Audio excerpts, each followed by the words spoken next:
For any of you who've ever gone to a concert here in Bangkok, the view behind me is probably a familiar sight. I'm at Impact Mueang Thongthani, and that's the large arena you see behind me. But besides just hosting concerts here, there's a lot of other services that Impact has as well. Today we got to talk to the managing director to talk about some of the expansion and plans for the future and how you can take advantage of them. I'm standing with Kun Paul Ganjanapat, who is the managing director of Impact Mueang Thongthani. Sawasdee krap. Well, one of the leading MICE operators here in Southeast Asia, I might say number one here in Thailand. You've had so much development going on here, probably don't know where to start, but let's look at what you've done since last year. I know we've covered stories about the excellent flood protection that you provided, not only to within your own premises, but to the community surrounding you. Obviously, we've hopefully avoided any flooding this year, but you haven't really stopped. You've actually continued developing. Well, we've kind of invested a lot of time and resources into the flood protection. I guess luckily, we don't have to make use of that. And apart from that, we've also been focusing on preparing to launch the second hotel after we achieve a moderate success of the first one. The first hotel that we have that is currently open in operation is a Novotel Bangkok Impact. It has about 380 rooms. It's a 4-star hotel. And the next one that we're ready to launch will be the Ibis Hotel. It's a budget hotel. We're looking at 300 rooms, and hopefully we can get to open it by the end of the first quarter of next year. And we should be able to ready to get it open by the end of 2014. Well, it seems a perfect complement. You already have the facilities here for all the events, the exhibitions, the concerts, being able to provide additional space for people to be able to stay here overnight and enjoy their relaxing entertainment. Well, we're surprisingly, we're actually getting a lot of people staying here after watching a concert. So I guess they probably just want to relax a bit longer before they actually head back home. So, and apart from that, we're also getting a lot of requests from the companies nearby or even the international schools. So the opening of this first hotel was actually, the results was actually very encouraging. So that actually gives us a reason why we think that the second one should be, we should try to get it open as soon as we can. And hopefully by offering a budget hotel, it will be appeal to a different crowd of people. And then so that we can actually look after more people at the same time when they come to visit Impact. Well, looking at some of the other facilities that you've actually been able to expand here, I know that we're standing in one of the many meeting rooms that you have here, the Jupiter Room within the Challenger Hall. But you've also added other banquet halls as well. It seems that you're always adding something more, bigger, better, but not just for the super huge events. You even have ones for even smaller events, true? Yeah, we've been building a few more meeting rooms for the last 12 months because we feel like this is a growing business for us in terms of hosting small meetings, in terms of holding events that actually requires a lot of meeting space. And in fact, we're actually ready for the next step about mid of next year. We're looking at converting one of our older exhibition hall into several meeting facilities. We are looking at a 3,000 meters ballroom that can subdivide it into two. We're looking at 2 auditoriums that can seat 500 people each. We're also looking at building a series of meeting rooms to complement the new facilities. So we're hoping that we can, apart from the exhibitions that we're getting, we can able to get more and more businesses from the meetings, incentives, and the conventions. With a positive outlook on the industry, do you feel that Impact is really positioned quite well, I'd say not just obviously in Thailand, but if you're looking at other popular MICE destinations like, let's say, Hong Kong or Singapore, what really does Impact have that makes you, I guess, a more attractive location?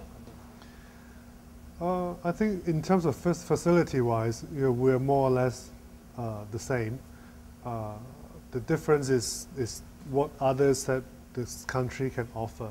We have a lot of beaches, we have a lot of entertainments, nightlife, we have a lot of ecotourism. So that's actually different from what you actually get from Singapore and Hong Kong. So it's really up to the decision makers to decide whether they want to go to a city in Hong Kong or whether they want to go to Bangkok, and then they can actually go to the other surrounding provinces afterwards. Well, I know, Thais are known for that service mind and in the great, welcome that they give all tourists or visitors who come here to the country. One last subject I'd like to touch upon, looking at, you've also made some news in terms of your catering services. It's not just facilities that you offer, it's all the services as well, wedding organizers, banquets as well. How are you able to put together such a, I might say, a professional and world-class team?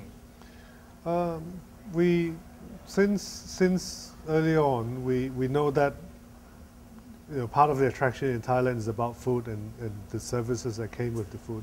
So we put an emphasis on making sure that we can actually deliver a service up to the expectation. We've been lucky enough that we've been working with several good chefs, and our current executive chef is actually from Singapore. So he comes from a background where he's been working with a lot of renowned international chefs. And we also got a team of good, excellent local chefs that actually support him.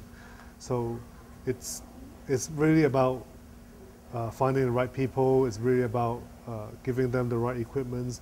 And also, apart from catering at Impact, we're beginning to do caterings outside of Impact. We got customers that actually have signed up on a year basis of us providing them 50 meals a day in the office buildings. We're getting requests for weddings at home. We're also getting like parties and et cetera, et cetera. So the catering business is actually a business that we're very interested in because it's something that we can actually do well in-house.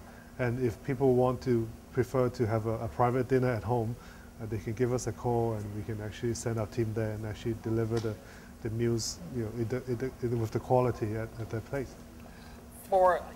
We have a very large expat audience out there, and for those who may be unfamiliar with some of the services you offer or the fantastic facilities you have here, if they want to find out more information, if they want to book a meeting, book a convention, whether it's small, large, or a medium, where should they contact to?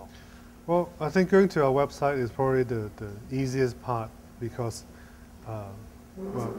people actually can find that easily. It's www.impact.co.th. So we can find all the information from there, and obviously, contacting us through the website will be the most convenient thing to do right now.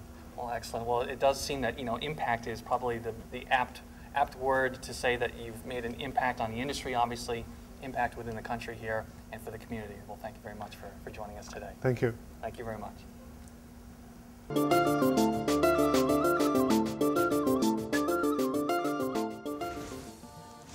Sawadika, and this is Bon Jacobson. You are, of course, watching Thai Ways. Are you familiar with the city yet? I know Bangkok has a lot to do and to see.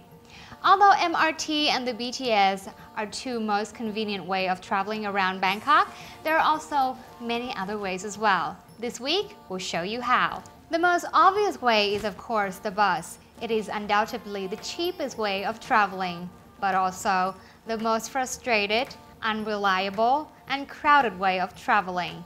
But hey, where's your sense of adventure? Anyway, if you have spare time, take a bus and see where it gets you to. You might be surprised that it's not as bad as all that. Let's get on the bus and see how convenient it is. The cream red and the white blue buses are not air conditioned, and the fare ranges only 7 to 8 baht. However, if you're lucky and you see the cream red with a blue sticker across the front and back shields and above the middle doors that look like this, รถเมล์ฟรีเพื่อประชาชน You might also notice the locals making a run for it. Yes, this is the free bus, no charge at all. On the other hand, you'll find air-conditioned buses such as the orange and the yellow with fares ranging from 12 to 22 baht, depending on the distance you travel. Although we won't be able to tell you which bus number applies which routes because there's so many of them, but the 5 things that we can tell you about taking the bus in Bangkok. First, ensure you have the right change or at least 20 to 50 baht notes, not higher. It will be convenient for yourself and the bus conductors. They have to worry about balancing themselves on the speeding bus, let alone counting change for your high bills. Second, the number and the color of the bus will determine the route. Does the same number go to the same direction? If one bus is air-conditioned and the other isn't, no. Please ask the bus conductor to make sure you are not in the wrong bus. Third, it may not look like it, but we do have a bus stop. The bus may not drop you off right at the stop depending on the traffic flow, but the bus will usually always pick you up at the bus stop. Fourth, press the buzzer a while before your stop. Otherwise, you may find yourself getting off on the next stop. Lastly, always look to the left and the right before getting off the bus. Accidents can happen, but if you prevent it, why not?